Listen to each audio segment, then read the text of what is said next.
Neolaureati con contratti precari, manodopera che manca e lavoro povero. Si apre il dibattito in regione sull'attrattività dei talenti e sulle famiglie in crisi per il caro vita.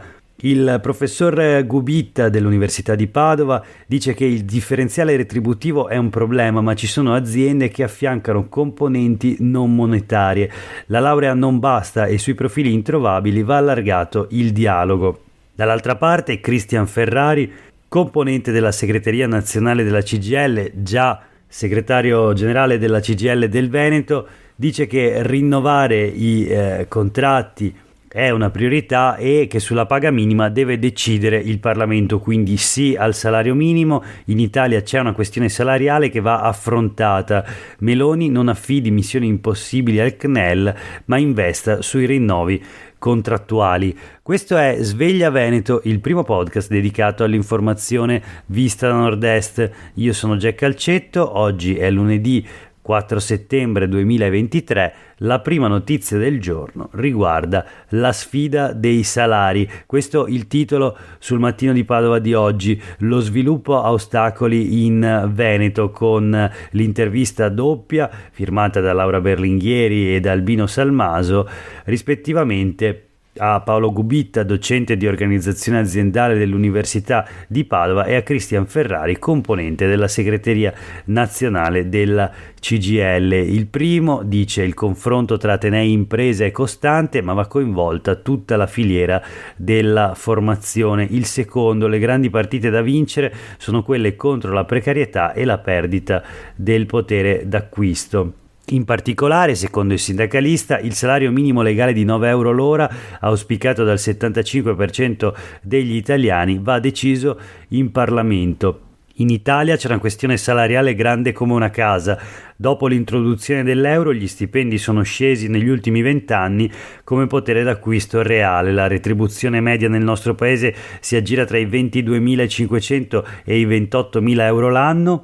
In Francia siamo a 38-40.000 euro, in Germania si arriva a 48-49.000 euro.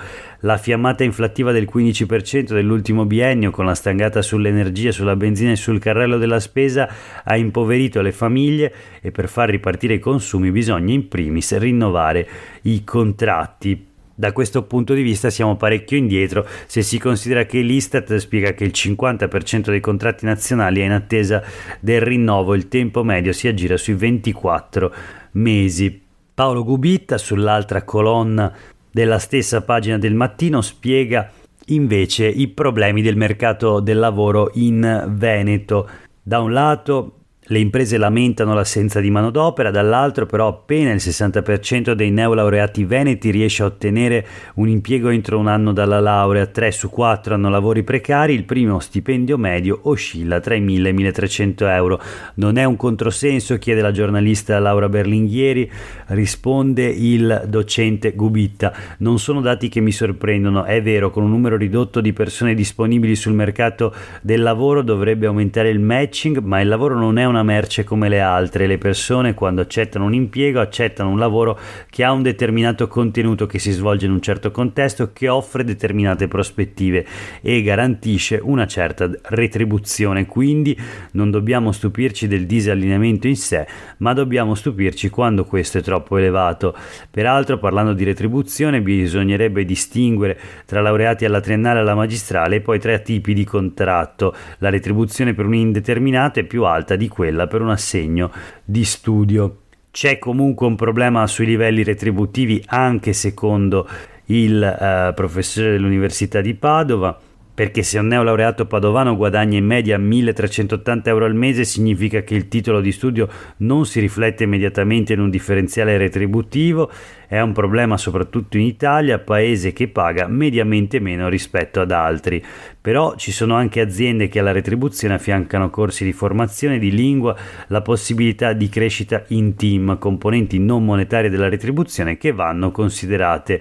Questo sempre secondo il professor Gubitta. Quindi ci sono giovani che possono accettare certi compensi nell'immediato, sapendo peraltro che questi sono destinati ad aumentare, oppure pensando che sia solo un primo impiego. E poi insiste il professor Gubitta sul rapporto fondamentale tra aziende e università. Ma noi proseguiamo la rassegna stampa di oggi, voltiamo pagina e ci spostiamo sulle pagine del Gazzettino, dove troviamo una notizia di attualità. Leggiamo subito il titolo: Venezia, il capo dei vigili, io molestato più volte, shock alla festa di Armani. Siamo appunto a Venezia, dove il comandante dei vigili Marco Agostini dichiara e racconta sui social: mi hanno palpato il sedere e ho deciso di andare via. È successo appunto alla festa, dopo la sfilata di Giorgio Armani all'Arsenale. Il comandante generale del corpo di polizia locale di Venezia l'ha scritto su Facebook, l'ha confermato al Gazzettino. Leggiamo appunto l'articolo di Alda Vanzan: niente piazzate per il rispetto della divisa, ma adesso capisco cosa provano le donne. Ho voluto parlarne, dice sempre Agostini, per esprimere la massima solidarietà a chi subisce. Leggiamo allora cosa ha scritto sulla sua pagina Facebook: dovevo arrivare a quasi 63 anni per comprendere cosa prova una donna molestata quando gli palpano il sedere. Io, per interrompere la cosa, ho scelto di allontanarmi velocemente dall'evento a cui partecipavo, sempre mantenendo il sorriso sulle labbra, e di non fare una piazzata solo per rispetto della divisa che indosso, ma la tentazione è stata forte. Poi al telefono, scrive la giornalista, ha spiegato meglio cosa è successo. È stato durante il cocktail, ero con il sindaco e altri, stavamo parlando, tutto attorno la calca era notevole, quando a un certo punto mi hanno palpato il sedere. La reazione: la prima volta ho fatto finta di niente, pensavo a un errore, perché poi infatti ce ne sono state altre, una seconda su cui ancora ho sorvolato e poi un'altra, in tutto 5. Ha idea di chi sia stato? La ressa era tanta, risponde Agostini, ma sono quasi sicuro di un ragazzetto, un ventenne, sempre lo stesso, direi di sì. La giornalista chiede ancora se il comandante non ha reagito. La tentazione era forte, ma come ho scritto, per rispetto della divisa che indosso ho deciso di non fare piazzate.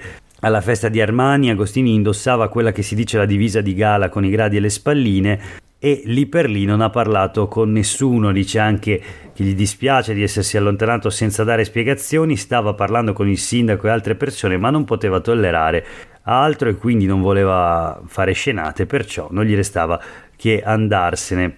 Il motivo del post, poi, dello sfogo sui social, è quello che ha appunto anche dichiarato lo stesso Marco Agostini, ovvero per esprimere solidarietà alle donne. L'intento era solo questo: adesso ho capito cosa prova una donna quando viene molestata, quando le palpano il sedere, l'ho capito solo ora e alle donne va tutta la mia solidarietà. Questa la notizia sul Gazzettino di oggi. Chiudiamo la rassegna stampa con 2 notizie flash. La prima di nuovo sul Gazzettino: la lotta al granchio blu si sposta nei laboratori di ricerca. C'è uno studio dell'Università di Padova. Il nuovo problema è il rinvenimento degli esemplari in acqua dolce e quindi l'università sta studiando l'adattabilità del granchio blu appunto all'acqua dolce. Bisogna considerare lo stato larvale del crostaceo. Una mossa vincente sarebbe reintrodurre il beluga nell'Adriatico, una mossa vincente naturalmente sottinteso per controllare la diffusione del granchio blu. L'ultima notizia di oggi riguarda la laguna di Venezia. La laguna a rischio, scrivono i quotidiani del gruppo Gedi. Alla regata storica di Venezia, voga e protesta, maschere nere per dire stop al moto ondoso, l'eremiere a volto coperto per denunciare i mancati provvedimenti per la salvaguardia della città, contestato anche il sindaco Brugnaro. Per oggi è davvero tutto, grazie per aver ascoltato questa puntata di Sveglia Veneto. A tutte e tutti voi una buona giornata.